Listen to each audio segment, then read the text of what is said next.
few days ago, JackFrags put out a video where he listed his concerns regarding the new spotting flare mechanics in Battlefield 5, and in his opinion, how they needed to be nerfed. This video will go into the new spotting mechanics as well as my possible solutions to the problems outlined by Jack.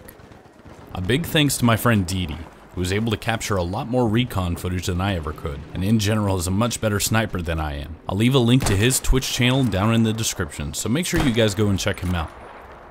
Okay, so let's start out with the spotting mechanics. I feel that it is necessary to have all the details before you can formulate an argument for or against them. First off, with the biggest changes. You will no longer be able to 3D spot an enemy just by pressing a button. Instead, when pressing the spot key, a 3D icon will be placed at the location you spotted. This icon will remain stationary and does not track the soldier or vehicle. 3D spotting is still in the game, however, as you will be able to spot targets like in previous battlefields by using either the spotter scope gadget or by fully suppressing an enemy. Flare guns also work differently now. After shooting the flare, a parachute will deploy and the flare will slowly drift down to the ground. While the flare is in the air, it has a massive radius, something like 20 meters. Once it hits the ground, the radius is reduced by a good amount. From the time the parachute deploys all the way until the flare goes out, any enemy within the radius will be spotted on the minimap. Currently, there is no way to counter this, other than to move outside of the spot radius. In Jack's video, he stated his opinion on flare spotting. I encourage everyone to go watch his video, but to summarize briefly, he expressed concern that having enemies pinged on the minimap in the current build is a bit overpowered. He brought up Battlefield 4 as an example, where we saw a lot of times it was more advantageous to watch your minimap rather than to pay attention to what was in front of you. Personally, I do agree with Jack that the flare is currently a bit overpowered. It allows a player to highlight every enemy in a huge radius with no direct counter. I do, however, disagree with Jack regarding 2D spotting. I personally think that 2D minimap spotting plays a huge part in situational awareness, and with the huge nerf to 3D spotting in Battlefield 5, it's really going to change up how we play the game and increase the requirement on a player's situational awareness to stay alive. And as such, I believe a buff to 2D spotting is in order. So here are the changes that I'm proposing.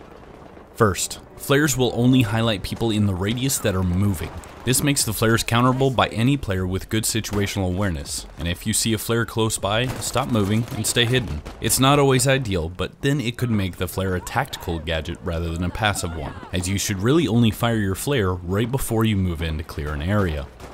Second, allow players to reduce the effectiveness of the flare by making the parachute destroyable by shooting it. Third, allow a flare that is on the ground to be put out by stomping on it. While I wouldn't advise stepping on burning phosphorus in real life, I feel that this could be made an exception for gameplay's sake. We don't have to worry about burning a hole in our foot. Lastly, number 4, revert to Battlefield 4's 2D spotting mechanics where shooting puts you on the minimap. We do know that suppressors will be returning in Battlefield 5, and this would give them a direct benefit rather than just suppressing the report or flash of the rifle. As in Battlefield 4, equipping a suppressed weapon will keep you off the minimap while shooting. So those are the changes that I'm proposing. I would love to know what you guys think in the comments below. What are your thoughts on the new spotting mechanics in Battlefield 5? Are they good, OP, or do they need a buff? Let me know. If you enjoyed this video, leave a like. If you didn't, then a dislike. And for more Battlefield 5 news and content, subscribe to my channel. Once again, a big thank you to Didi for the extra footage. A link to his Twitch channel can be found in the description below.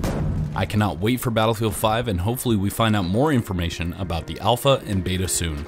But until then, my name is Shadox Films, and I hope to see you on the battlefield.